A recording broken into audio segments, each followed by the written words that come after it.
City of Stevens Point Plan Commission meeting, recorded March 7, 2022.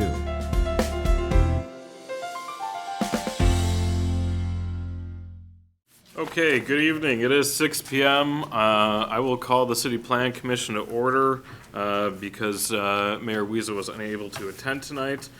So instead of going straight into the report, I'll do the roll call, and then we will appoint a temporary chairperson.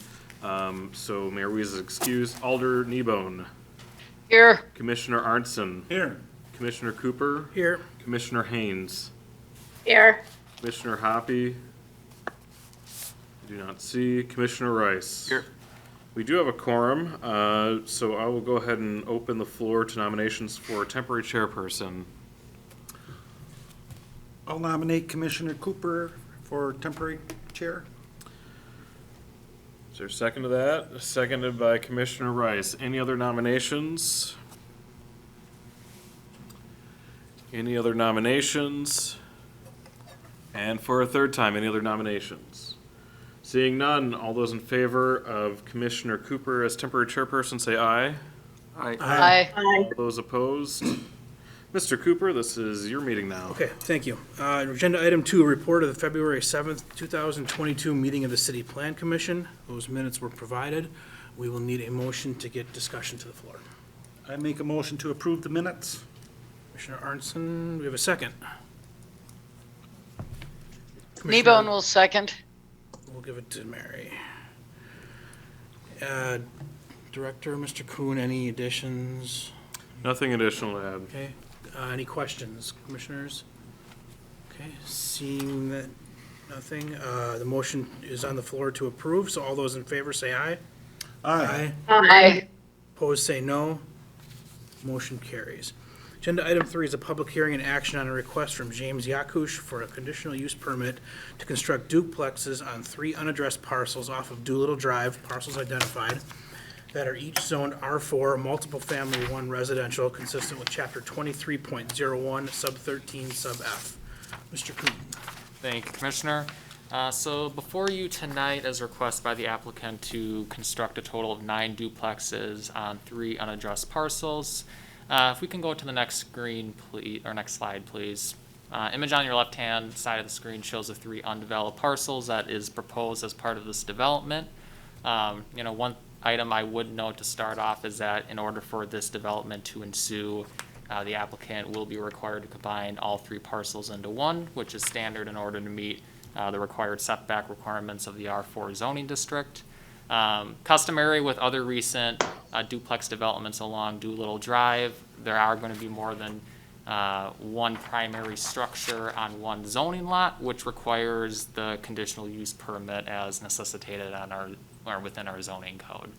The image on the right-hand side of the screen shows the proposed site plan. You can see 3 duplexes on each parcel with the interior driveway located roughly along the 2 lot lines, the 2 interior lot lines. And one thing I would note too is the orange shaded area on the southern end of the property. That will be a proposed turnaround area for fire department access. This was customary as part of the phase 1 Doolittle Drive development on the north side of the street, essentially to make sure that fire trucks, EMS vehicles, that there will be sufficient turning radii in order for those vehicles to provide services if need be for any residents in those duplexes. So, staff within the department as well as other departments here in the city have reviewed the request and would recommend approval subject to the conditions shown on the next slide. Okay, so before we open the public hearing, do any of the commissioners have clarifying questions for staff? I guess I have one. I looked at the air photo and the area surrounding it has similar development, similar duplexes it seems, but this is consistent with those other ones, and I know that we've looked at it and approved other ones. It might save some questions if you can just say, yeah, this is consistent with the others. Correct, it's consistent with the others, the other duplexes. Anything else? Okay, so now I'll declare the public hearing open. If you're on Zoom, please raise your hand or get the director's attention. If you are in person, please come up to the lectern and state your name and address for the record and give your testimony on the agenda item. Public hearing is open. For the second time, the public hearing is open. And for the third time, the public hearing is open. Seeing no one wishing to speak, I will, is there someone? Kathleen, if you would like to speak for the public hearing, you'll have to unmute yourself, state your name and address, and express your concerns. Unfortunately, we do not take chat as testimony for public hearing. Great. Can you hear me? Yes. Okay. My name's Kathleen Kanicki. I own the property on 145 North Wilshire Boulevard. I know that property's been for sale for quite some time. I have a concern. One of my main concerns is the garbage that comes into my yard all the time. The garbage, people walking through the back. Is there going to be a privacy fence at a minimum is what I'd like to know. Okay, we'll get that question answered for you when we're out of the public hearing. Okay. Okay, and the public hearing is still open? For the second time, yes. Go ahead.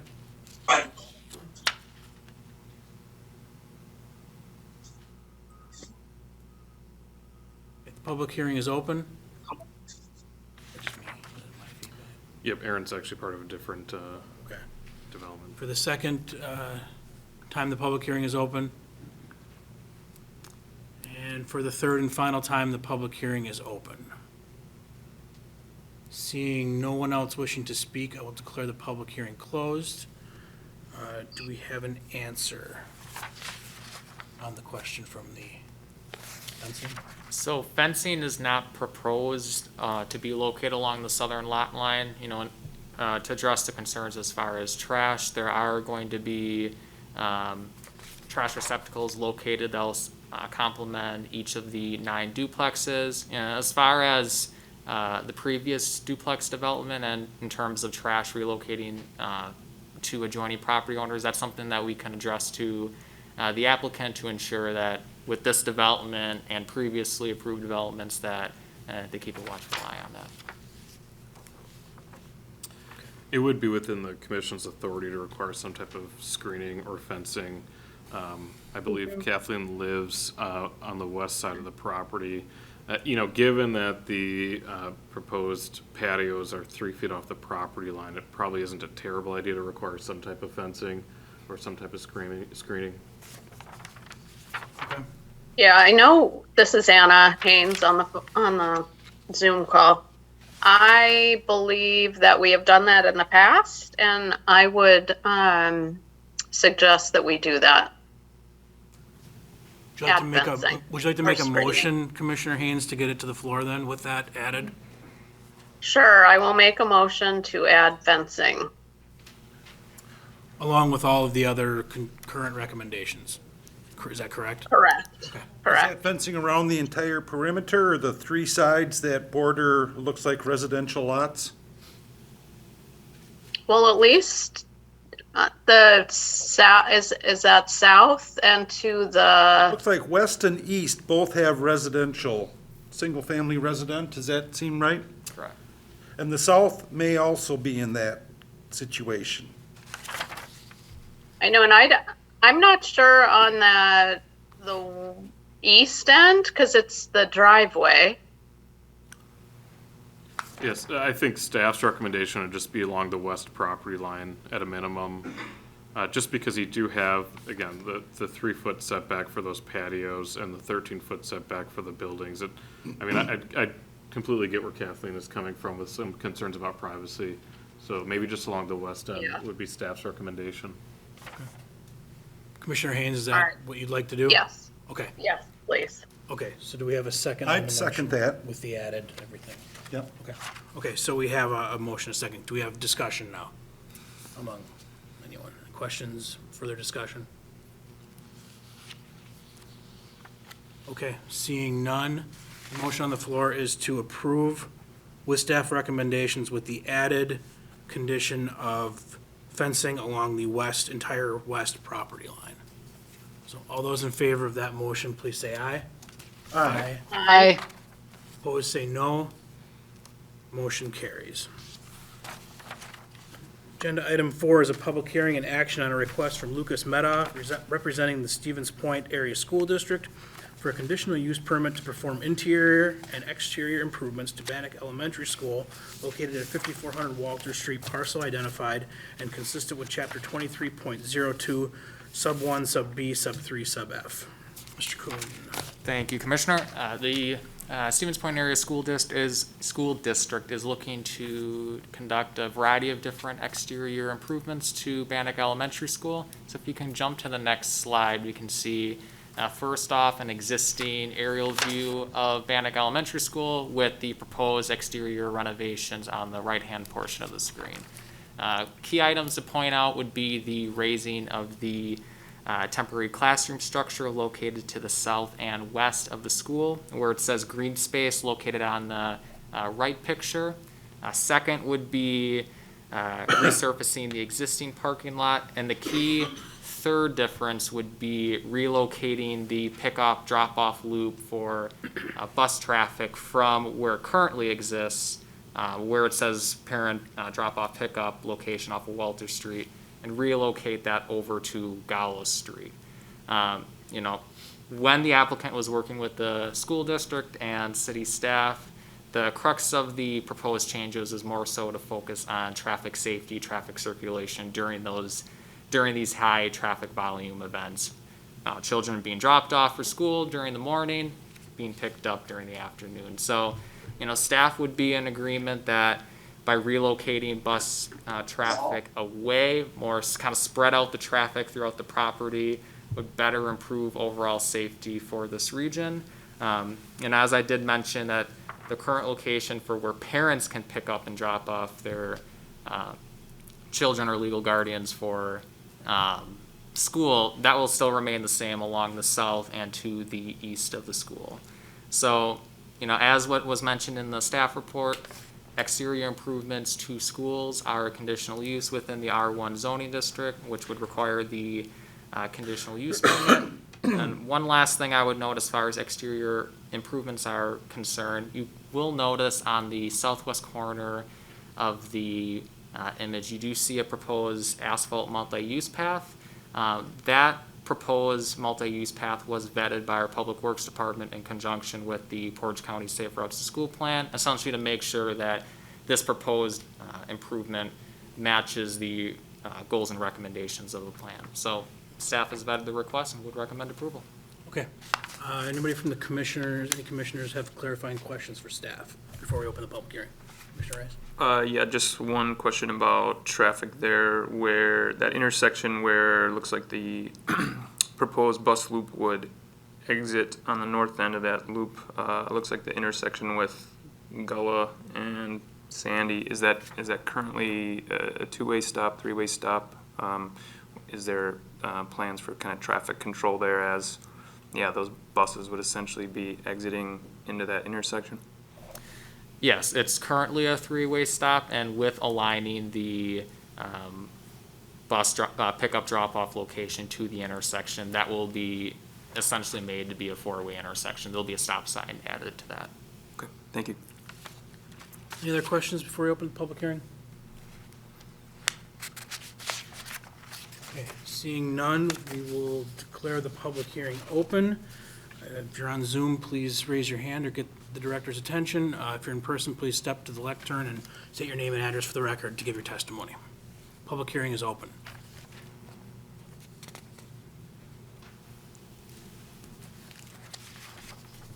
Morrow? Through Sean Morrow, District 11. I'm just happy that the schools are getting this much needed work done finally. This has been going on for too long. They've had those outhouses there for a long time. I'm glad that the school's finally able to get this done. Thank you. Public hearing is open. For a second time, the public hearing is open.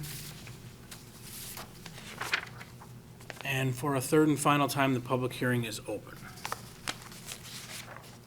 Seeing no one else wishing to speak, I will declare the public hearing closed and bring it back to the commission for a motion to get discussion to the floor.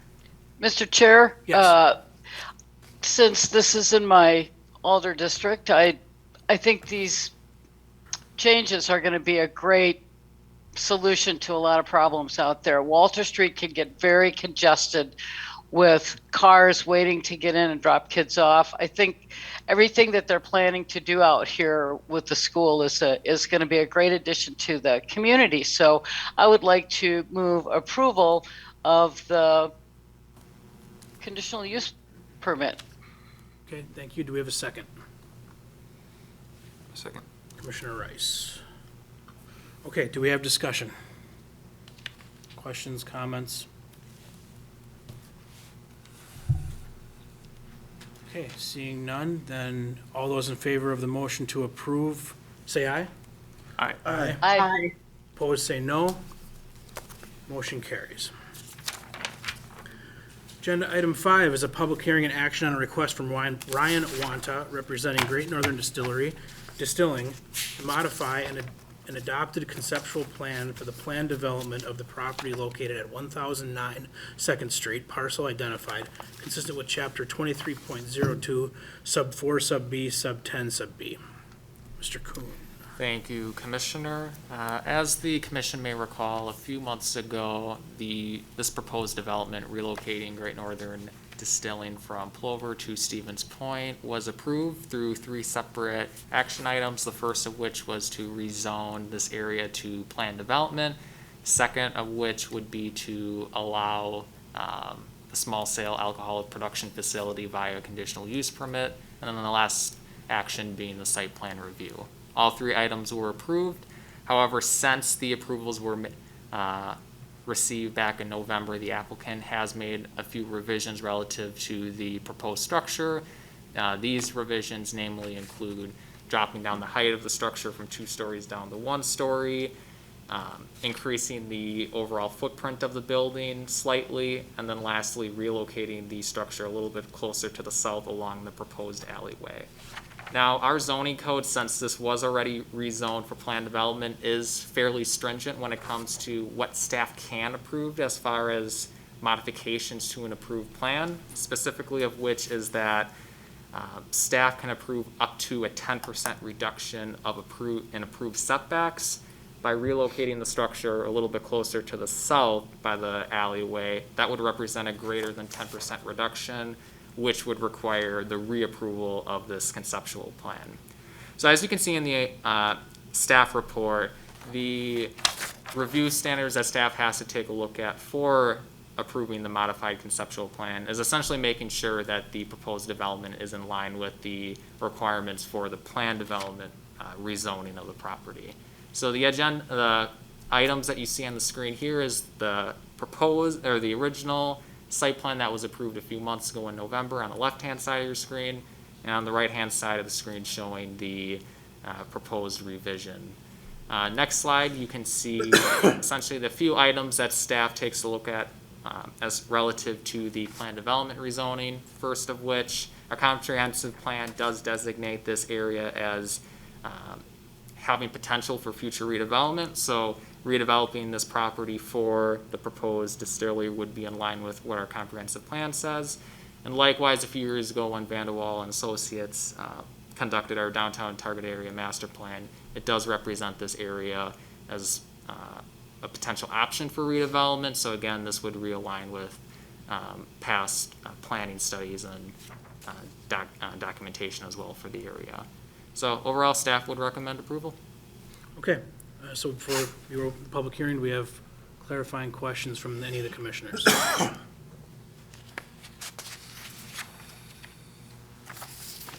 seeing none, then I will declare the public hearing open. Please step forward to the lectern, state your name and address for the record, and give testimony, or please get the director's attention on Zoom. Public hearing is open.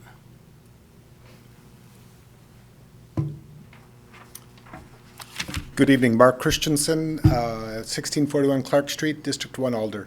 I have had a chance to take a look at this both as a member of the Historic Preservation Committee and also as, when we took a look at it as a council. I think it's going to be a nice benefit to our District 1, and I actually think that the revised proposal has a number of benefits over the original, and so I'm very much in favor of this project moving forward.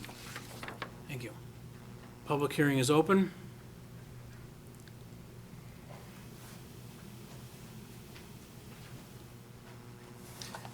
Hello, Ryan Wanta from Wanta and Son. I just wanted to make a note that there is one thing from this plan that is still up for discussion, and I want everybody to be aware of it. It's connecting the asphalt, the paved surface on the east side of the building to the other drive. So I just wanted to point that out, that it's not on this plan. Thank you. Thank you. Public hearing is open.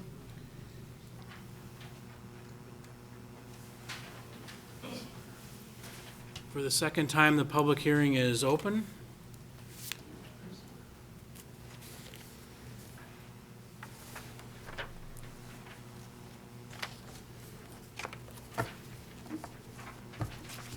Ginger Keemer, Alder for District 3. I guess I just had a clarifying question regarding the alleyway to the south. It looks like with the revised plan, parking is shifted to the north. And I guess I'm wondering if like garbage, trash, and recycling will also be in the north part of that lot. And then is that alleyway really just for emergency use access or to connect to future development? And then I guess also just thinking, it looks like, I guess this is just a comment, the entrances to the new design would be on the north and west end of the building. And there's, you know, that huge housing development to the east and then downtown to the south. You know, if you've got people either walking to the site or parking across the street, you know, at Center Point, at the Tech College and walking in, is there, you know, a really intuitive and clear pathway for pedestrians and bicyclists to get there?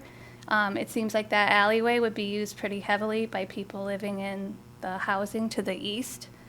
So is there a way, like with design or painting, to kind of signalize, you know, a way that that space can be shared use with vehicles and other people coming into the site? So excited to see this moving forward. And yeah, I just had some questions about that south alleyway. Okay, thank you. We'll get those questions answered after the public hearing, and we can ask the applicant as well if we need to. The public hearing is open. Can I ask a couple questions? Absolutely. Hey, my name is Frank Giorgello. I'm the owner of the building, Frank and Ernie's. And my question is that in these photos, I don't see a parking area for any of this building. Is there a parking for the people, employees? And how much is it? How many spaces is there? I don't see it in that map right there. And the reason why I bring this up is because we already have congested parking on Second and Portage, and it's due to be shut down soon.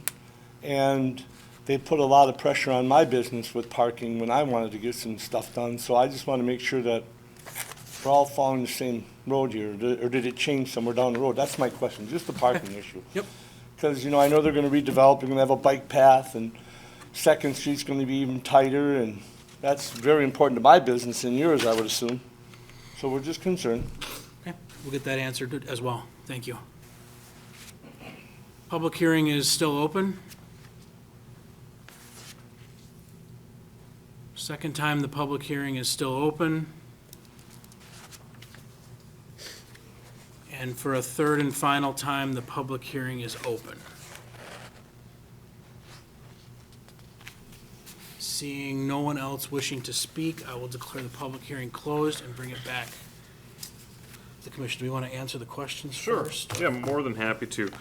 So one thing that city staff has been going back and forth on with the developer is the extension of the alleyway. As proposed, they do have a 26-foot wide path that would stop essentially at the east property line. 26 feet's a really wide piece of asphalt to put down. And in fact, the Public Works Department would be comfortable with the 16-foot wide alleyway that would extend all the way through to 3rd Street. So here's 2nd and here's 3rd. One of the reasons that staff is seeking to have that is mainly for fire access. One of the big concerns would be that if there is an event at the distillery, if the fire truck has to stage on the south end of the lot, the firefighters don't like to back those trucks up. It's really dangerous, and if you ask the chief, in fact, there are a number of accidents throughout the United States each year that firefighters get essentially backed over because they're trying to back these massive trucks up. So, you know, previously we had required that it went all the way through, and the staff is seeking to have that again. Additionally, for us to hire a company to come in, the mobilization to extend the alleyway further east would be borderline cost prohibitive for the city. And I think the alder from the 3rd District brought up a good point as it relates to access from the east side. You do have sidewalk bordering the entire parcel, but by human nature, we do seek the path of least resistance, right? So having that alleyway will provide additional access to pedestrians and bicyclists alike. As it relates to parking, you do have a shift of parking from the south side to the north side. This would be considered private parking. And so, you know, whether or not the developer would have it utilized for employee parking or for public parking would be up to their discretion. This does fall within the downtown business district, and so technically there are no parking requirements within this zoning district. The gentleman who brought up concerns about parking on 2nd and Portage and 3rd, totally understandable. There's a fair amount of on-street parking there currently, but because of how the zoning code is written, we cannot require parking in this general area. So we do have an exemption for off-street parking.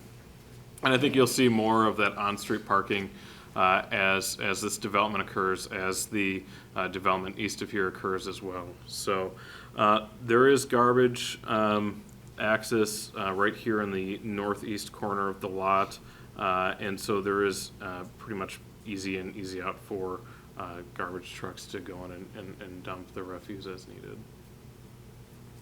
Okay, so do we need a motion from the commission to bring this to the floor for discussion? I make a motion to approve the, what is it? Conditional use request or a change? Conceptual plan change. Conceptual plan change. For staff recommendations. Okay, do we have a second? Haynes will second. Haynes. Okay, discussion.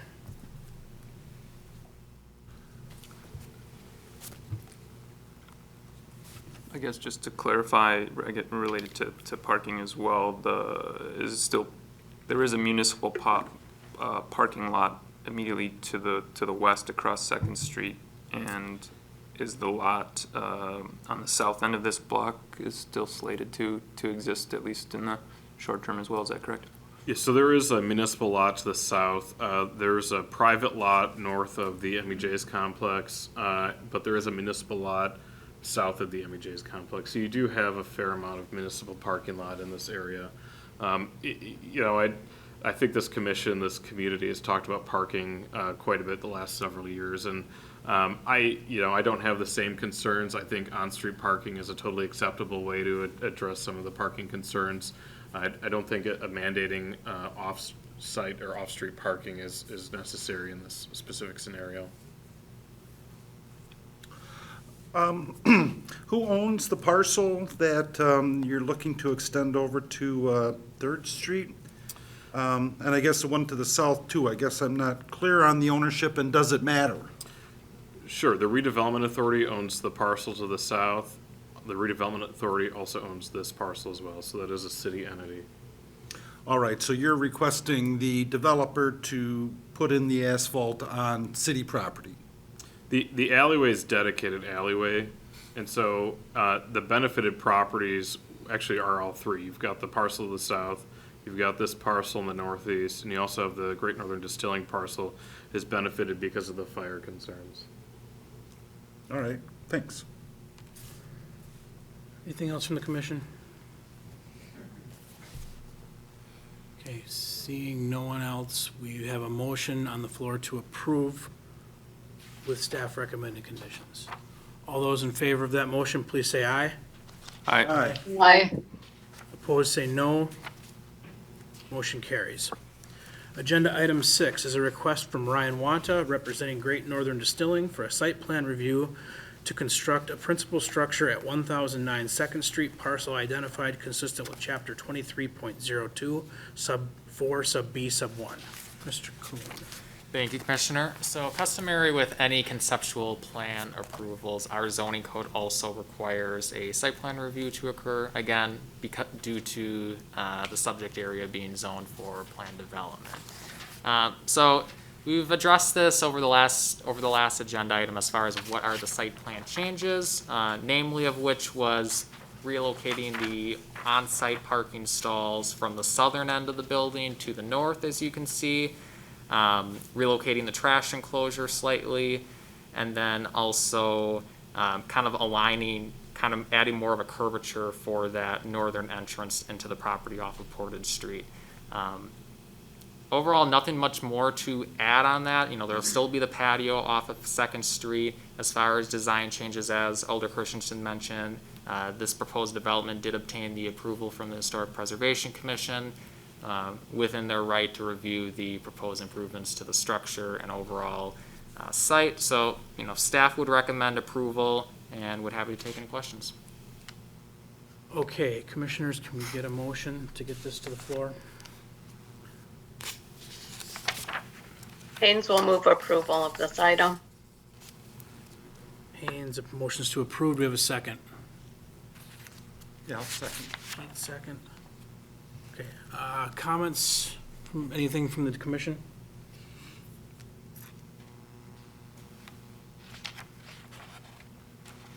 There's really not a whole lot here that we haven't kind of already discussed and addressed, correct? Correct. Thanks. Comments from the audience or anyone on Zoom?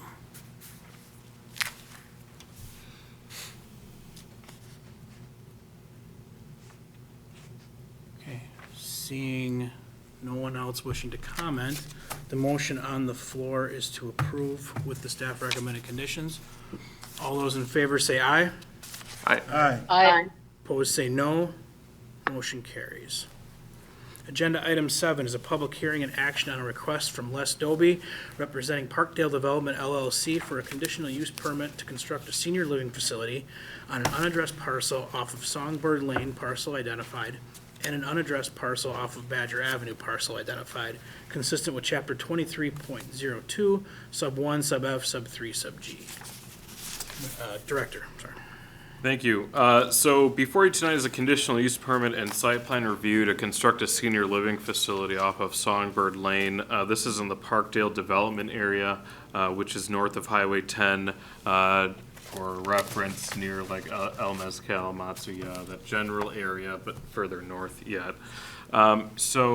Essentially what we have before us is a two-phased building. The first phase being about 71,500 square feet of 60 assisted living units with 20 memory care units as well. There is a future additional phase that'll be roughly 20,000, 23,000 additional square feet further to the north.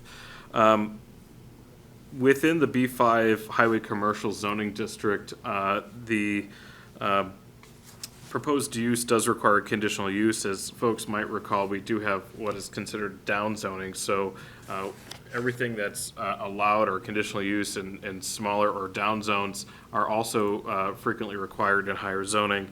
And so because senior living facilities are conditional use in the R4 zoning district, we do require them as a conditional use in the B5 Highway Commercial District as well. This is the proposed site plan. This is Windy Drive. Badger Avenue is here. Songbird Lane is here as well. There are mid-density apartment units here, and there are a number of duplexes on the north side of the proposed development as well. 87 total parking stalls, and you can see a proposed landscaping plan in this general area. The shaded gray area is the proposed senior living facility. Again, 60 assisted living units on a one-story building with 20 memory care units on the south side. And you can't really see it well here, but this is the future Phase 2 building addition, which would be right around that 23,000 square feet in size. You've got garbage and recycling down in the southeast corner of the lot itself. And then you have a more or less a regional retention facility for stormwater management in this area as well. City staff did review the, there's a proposed rendering of the one-story structure. So you've got some higher quality exterior uses or materials on the outside here. Nice peaks, pretty standard, straightforward for a senior living facility. We do recommend approval of the senior living unit as presented. More than happy to answer any additional questions. I also do know the developer is here as well. We do also have the 14 conditions within the staff report. Let me see if that's, oh, here it is. So this would be for the site plan and for the conditional use permit. So fairly straightforward. Most of these conditions that are required mainly address just comments from department heads when we do our internal development review team meetings. Okay. Clarifying questions from the commission. What is our current status for senior living facilities? I know that Edgewater is closing or closed and shifting things around. Is there any kind of take on that? The big thing is that, Edgewater is not assisted living. That's just affordable senior, so it's independent living. And so, this would be assisted living. The developer is here, probably could speak to the different types of senior living versus memory care versus independent. We haven't had a senior housing development in a number of years. I believe the more recent assisted living facility is actually the one out in this general area. It just changed names, and I can't remember what the new name is now. Dimensions Senior Living is the one that's... All right, so senior living is synonymous with the assisted living? Correct. Okay, thanks. Other clarifying questions before we open the public hearing? I have a quick question. What will there be any way to prevent lawn chemicals from leaching into the little pond there? Will there be any kind of a barrier or anything to prevent runoff? Just out of curiosity. Not as proposed. Other questions? Just curious about sidewalks or pedestrian infrastructure in that area. Understand, with assisted living, it's maybe unlikely that residents of this facility specifically are looking to, walk in this neighborhood. I mean, there are a number of restaurants and grocery store in that area, but curious what's currently kind of in place. There is existing sidewalk infrastructure on the south side of Windy Drive. As part of the approval, city staff is requiring that there's a sidewalk extension along Windy and up Songbird as well. So we are taking the pedestrian accommodations into factor. And as you have more residential development in this area, whether it be single family or multifamily, we do want to encourage that sidewalk development. Okay, anything else before we open the public hearing? Okay, I will now declare the public hearing open. Please come forward to the lectern and state your name and address for the record. If you're on Zoom, please get the director's attention. Good evening, my name's Les Dobie. I'm representing Parkdale Development. My address is N9197 State Road 49, Iola, Wisconsin. My comments with regards to the facility and what's prompting the conditional use permit request is we have been landowners over 20 years in that area. Given that the state for developing further office or retail space is really not in queue with what market conditions are now, we are trying another avenue to develop this property, obviously for financial reasons, but also as a backfill. We have a number of other areas in that space as well as along Highway 10, and really trying to put this to bed, if it will, for any reason. And given the assessment, I can't speak to it directly, but Aaron Barrett is on the Zoom meeting. He is the developer.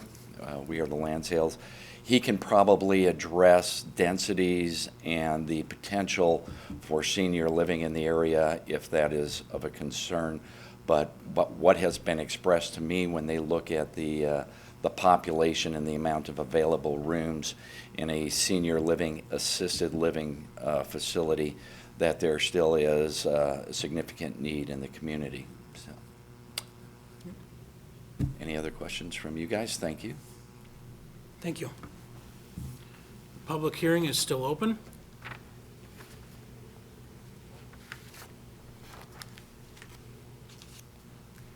For a second time, the public hearing is open.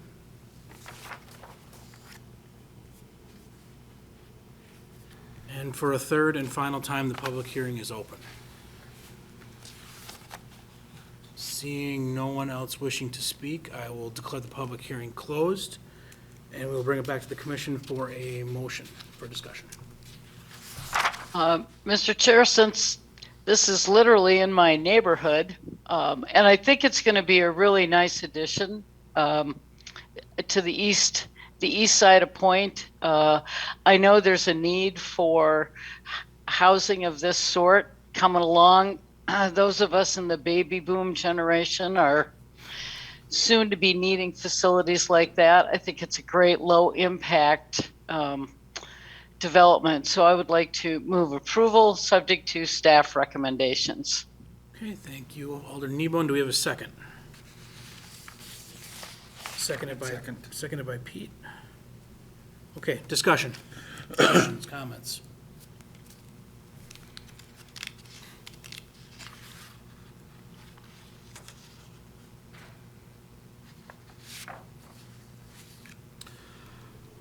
I guess not as a member of the commission, but just from a planning standpoint, it's an odd-shaped lot, and I think they've done a really nice job filling in the lot to its best potential.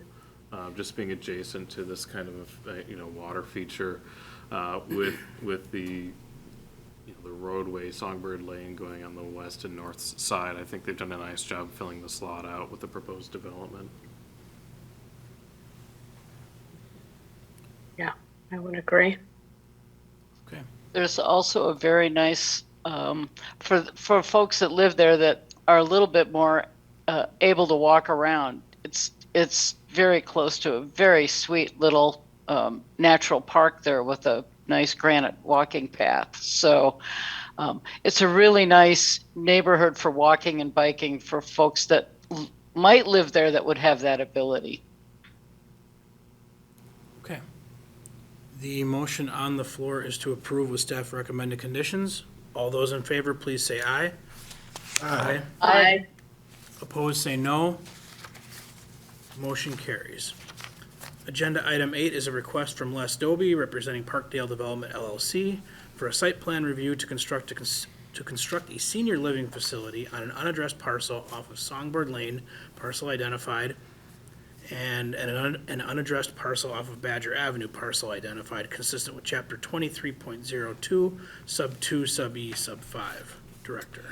Again, so because this does fall within the B5 Highway Commercial Zoning District, site plan reviews are required as part of the approval process. I have nothing additional to add to this specific site plan. Staff would recommend approval. Again, there's the 14 conditions of the approval outlined on this screen right here as presented. Okay, commissioners, we had a motion to get it to the floor, please. Haynes will move approval. A second? Second. Kneebone will second. We'll give it to Rice this time, Mary. Okay, comments from the audience? Anyone on Zoom? Further discussion or comments from the commission? Well, the need for two is that they're separate parcel, the one proposed and the one future development. Those are. Yeah, the reality is the likelihood that they would develop that second phase within 12 months is low. And so we would require that they would come back for a conditional use site plan approval for the future phase. It was published that way with the assumption that maybe we would just do it, at one time. But unfortunately, how our zoning code is written, we can't technically give them approval for future development that doesn't occur within 12 months of obtaining the conditional use permit. All right, so they're aware of that. Correct. Good, thanks. Anything else? I guess a question or concern related to, Commissioner Kneebone's concern about just kind of protecting that little body of water, which I assume is man-made. I'm not sure if there's a best practice or something that we could include in this plan, but some sort of barrier vegetation to kind of ensure, protection of that water quality to some extent, or if that is usually something that's kind of left up to developer. Director? You could. I guess I would defer to the developer if they would be interested. And you could, I suppose, require it as part of the approval to allow some type of natural barrier between the high water mark within the setback, as an example. You'd probably be looking at some natural water features, cattails, things that will be able to infiltrate or manage, those chemicals before they hit that specific water body. But I suppose that would be totally appropriate, just given that this is the time to add that kind of a condition. And I'd be inclined to support that too. The thing that you don't want is them mowing and fertilizing right up to the edge of the water. If you put any type of shrub or even, just limit how close they can get to that edge of water. I guess if I had a suggestion, I'd say some type of shrub that staff can determine would be appropriate. Dogwoods would work, or, should be a number of them. I don't know if the developer could comment on that. I don't know if they have an opportunity for it. But I'd make a motion to approve, to attach some type of vegetative barrier adjacent to the surface water on the property. So extending what? How far? I don't know if we want to do that, 10 feet? Maybe because we're not necessarily the experts on that shoreland development, maybe we just do based off of best practices, and city staff can work with the developer to ensure that the best practices are being implemented as part of the project. You want an amendment to add a condition? I can speak a little bit to how that looks. It's pretty, there are a lot of cattails in there, and there's a pretty woody border all the way around it now. And I think if that's not cut all the way to the pond's edge, that probably would be enough. But in the summertime, it gets pretty thick there. It's sometimes hard to see the pond from the road from Badger, just because it can get pretty thick in there. Okay. Trevor, you have your hand up. Yes, thank you, Chair. Trevor Rourke, 601 Washington. Obviously, I'm guessing the number of parking stalls meets the zoning code for, square footage in this zoned district. If at a later date, if the developer wants to reduce costs, reduce convection, reducing air conditioning bills, stuff like that. Does the developer have an option to do that at a later date? If they would want to reduce the number of stalls in the future? Yes, correct. It would depend. If we were to amend our zoning code to reduce the number of stalls and they were to come back and want to redo the parking lot, we definitely could address it at that time. The future phase you can see on the screen does not include, well, this is additionally included parking in the future phases. It should be noted, but outside of that, there isn't that much additional parking included in the future phase as well. Okay, so would you suggest a friendly amendment or an amendment to add a condition or? So I would recommend doing the amendments because you have a motion second on the floor, correct? Correct. So an amendment to include essentially, trying to think how to phrase this, directing staff to work with the developer for best practices on reducing fertilizer runoff into the water body. Or establishing a buffer zone next to Yep. surface water? So that would be included as part of that best practice. Okay. Yep. Okay.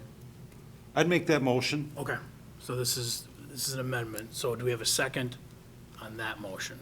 I second. Okay, Matt. Okay, discussion on the amendment first. I noticed that Mr. Barrett has had his hand up and was trying to say something, and I believe he's the developer.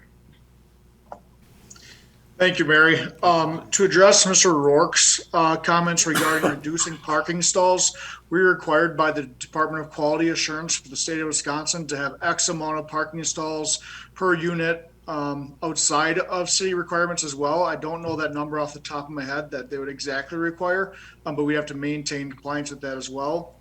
And then regarding the pond, we can absolutely leave a buffer zone. It wouldn't be hard at all to design a feature back there where we can leave plenty of space for the runoff to be caught before it makes it to the detention pond located to the east of the building. Thank you. Yes, Lynn, you have your hand up? Yes, I also wanted to mention that in terms of keeping the pond healthy, the best thing that can be done is to use fertilizer. If you're going to use any fertilizer that contains no phosphorus, it's phosphorus that tends to drive algae blooms. I can provide information to staff on that topic. Thank you. Okay. I mean, just for the record, right now we don't use any fertilizer at any of our facilities. So as of right now, there's no concern. Great.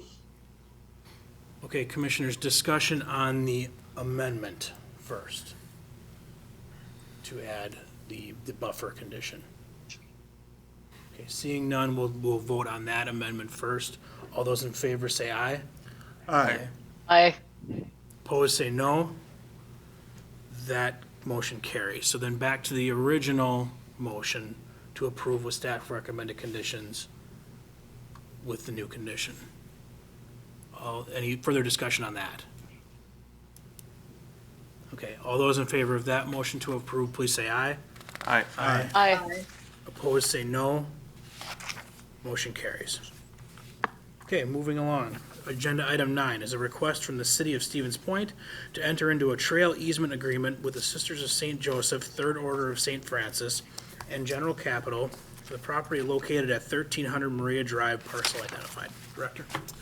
As part of the convent redevelopment project, city staff has requested that essentially that there's some type of pedestrian pathway through the area that's in the orange here on your screen.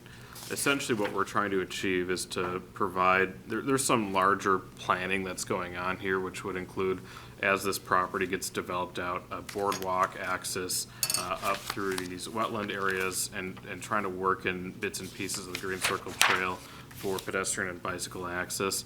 One of these things is going to include essentially a winding path along that north side of Maria Drive on the private property. Again, this was required as part of the redevelopment of the convent site. And as such, we do need to enter into an easement agreement with the sisters and with the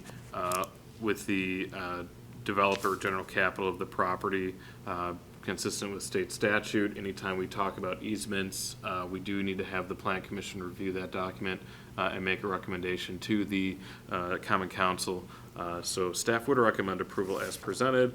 As I noted in my staff report, you're going to see some blanks on the actual document itself, mainly because we need to wait until the document's recorded so we can get parcel numbers and include those as part of it. So. Okay, Commissioners, a motion to bring this to the floor? I'll make a motion to approve the request by the city. Okay, we have a motion to approve. Haynes. Do we have a second? Haynes will second. Thank you. Comments from the audience?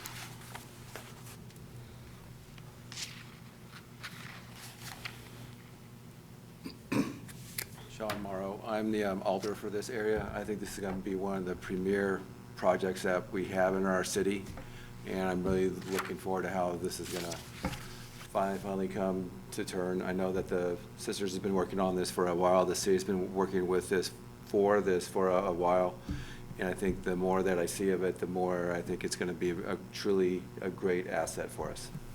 Thank you. I'll go Alder Kiemer, and then we'll go Trevor. Yeah, I just wanted to clarify, will the Sisters of St. Joseph retain ownership of part of this property when this, I saw in the director's report that the transfer is happening later this month. Will they retain some ownership, or? So essentially, as part of the transfer, because there's WIDA tax credits involved, Okay. the sisters have to be part of that title. And so you've got, the sisters will sign it as the current property owner, General Capital will sign it as future development owner, and city will sign it because it's our easement. Okay, very good, thanks. Trevor? Trevor Rourke, 601 Washington. Just wanted to share my support. It's really exciting to see this easement agreement with a pedestrian facility built in. And that doesn't always happen, of course, so it's really cool to see that. I had one concern about snow removal, but after reading the agreement, that was addressed. So thanks for building that into the agreement as well. Alder Zarazua, District 4. Just want to say I also support this project, and I don't want to call out Alder Morrow, but I believe this is now in my district after the redistricting. So I'm very excited about this project and what it brings to our area. Thank you. Other comments? No fights in the background, please. Questions, comments from the commissioners? Discussion? Okay, seeing nothing else, the motion on the floor is to approve. So all those in favor of approval, say aye. Aye. Aye. Opposed, say no. Motion carries. Agenda item 10, Electric Vehicle Infrastructure Economic Development Policy Guidebook. Director. Thank you, Mr. Cooper. So before you tonight is kind of a really unique document in and of itself. Mayor Wiesa asked Adam and I to put together essentially a guidebook for leveraging public funds in economic development projects and requiring EV infrastructure. There was a news story done where a gentleman from the Milwaukee area did essentially a road trip where he rented a Ford Mustang EV, drove from Milwaukee to Madison, Madison to Stevens Point to Milwaukee. And from that, he got to Stevens Point and plugged in the EV, and it was going to take like 8 hours, and it was like 5 o'clock at night. And so there was a little bit of light here because we got some negative publicity. Although we have a number of other charging options, there really weren't called out as part of that specific news story. And so realizing that, when we leverage public funds via tax increment finance for private developments, we should have some type of requirement for EV infrastructure. This would be pretty unique. I don't believe there's any other community in the state that has this type of policy in and of itself. I will tell you, I was pretty not unaware of EV infrastructure, but I learned a lot putting this document together. But essentially, what we're arguing that any project that has TIF financing would be required to have electric vehicle infrastructure, and that's specifically called out depending on the type of economic development project and the number of parking stalls, and that would correlate to the number of EV stalls. Consider it or compare it to like when you have X number of parking stalls, you require X number of ADA compliant parking stalls. Same general concept where you have that ratio for parking stalls to EV infrastructure stalls. And then identifying, level 1 versus level 2 charging stations as well. So that's pretty much what the guidebook says, that, if you're going to get public monies, you should be prepared to install at least a level 2 charging unit on your development, with some, caveats that if it's near a municipal parking lot, that the EV charging station should really be in a municipal parking lot, but if it can't be in a municipal parking lot, that there should be access and agreements that exist for the public to utilize, essentially those private developed EV infrastructure chargers for public use. So more than happy to answer any other questions. I know Mayor Wiesa did write a statement that he wanted me to read, and I can do that now, Mr. Chair, if you wish. So Mayor said, quote, "This proposed electric vehicle policy comes to us from Lynn Markham, a former alderperson whom I sat next to during her time serving. It falls right in line with our vision and values for a sustainable community, which has been emphasized with the current gasoline prices and continued climate change. I appreciate her continued involvement in making our community better. We stand at the most opportune location in the state to take the lead on this. I-39 and US 10 meet here. We are right in the middle of the state, so those traveling with EVs will stop here, even if only to charge. When they stop to charge, we then have the opportunity to showcase all of the other great things about Stevens Point. The benefits of having a stable, broad, and accessible EV charging network will have significant economic, tourism, and employment benefits. This is only a starting point, but I think it has the foundational elements we need as we move forward. I relayed to staff that we intend to be in the lead on electric vehicle advancement. In addition to this policy, I've met with Senator Baldwin and others to discuss federal opportunities for public EV infrastructure, and I'm currently working to integrate EVs into our fleet," end quote. So more than happy to answer any other questions. Again, this is a good starting point. How it's written too, that if there's a project that doesn't necessarily need EV infrastructure, the council could choose to not mandate it as part of it. So a lot of information taken. And I haven't read it, sorry about that, but I will. But how are these things advertised? Like, you don't see signs along the highway. Is there a network that these people just know about? My understanding is that there's actually apps that if you have an EV vehicle that you're likely to have, that you can identify where charging stations exist. And we'd be certain that as we add that infrastructure to add that to those apps. I guess I don't own an EV, so I guess I'm not the expert on that. I know Lynn's here. Lynn is kind of the local expert on EVs. She's on Zooms. I can add a little bit to that, Ryan. Yes, there are multiple apps to help people find the charging stations. In addition, in some other states, on the highway signs, it'll say, exit 53, and there will be an EV charging symbol there, just like you see a gas symbol there now.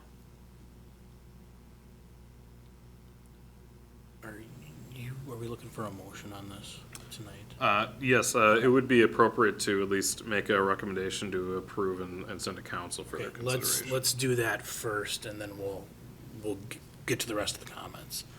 So commissioners, we're looking for a motion to bring this to the floor. Kneebone will move to approve. Mary, we have a second? Haynes will second, Haynes, or whomever. okay. Okay. Comments? Ginger Keemer, Alder District 3. Just curious if any of the projects we discussed tonight, the Convent, Great Northern, or Parkdale, fall under TIF districts where these guidelines would be under guidance. Yeah. Yeah, so, the convent falls within a TIF district. The Parkdale project does not, but others, the Banter redevelopment site on Division Street, that's the Point Motel site, all fall within TIF districts. There's probably an argument to be made that this would be from this point moving forward, and so it would be hard to retroactively require it as part of a project. Okay, thank you. Other comments? But it might not be a bad idea to suggest to the developers that Stevens Point is doing this and maybe they could include it. Other comments from the audience or anyone on Zoom? Further discussion, questions, comments from the commission? Otherwise, we have a motion on the floor to approve. Seeing no one else, all those in favor of approval, please say aye. Aye. Aye. Opposed, say no. Motion carries. Agenda item 11, January and February 2022 monthly reports. Director. In the packet, you do have our January and February 2022 monthly reports. Did have some permits pulled in February for the hospitality stations, which is why you see our declared valuation up.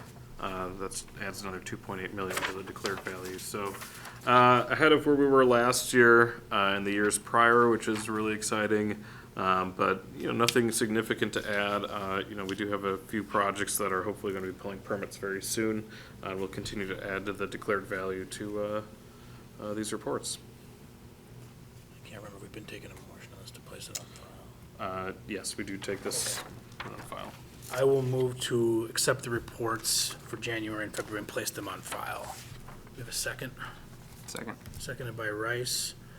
Further, any discussion, questions, comments for the director?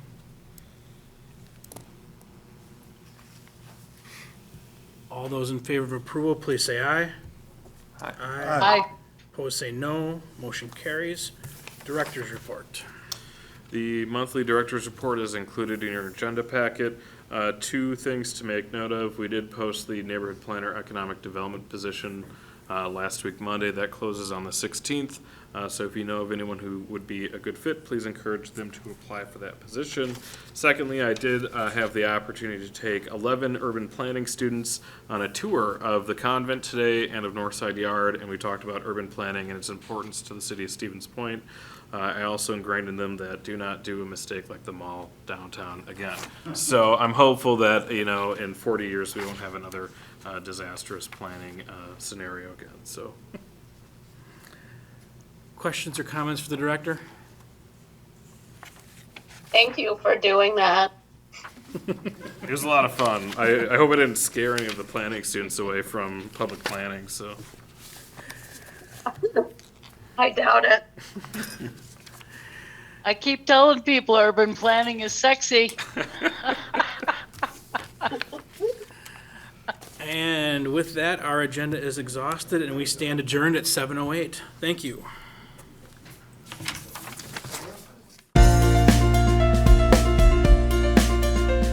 A video of this meeting is available for viewing on the city's website, stevenspoint.com/videos.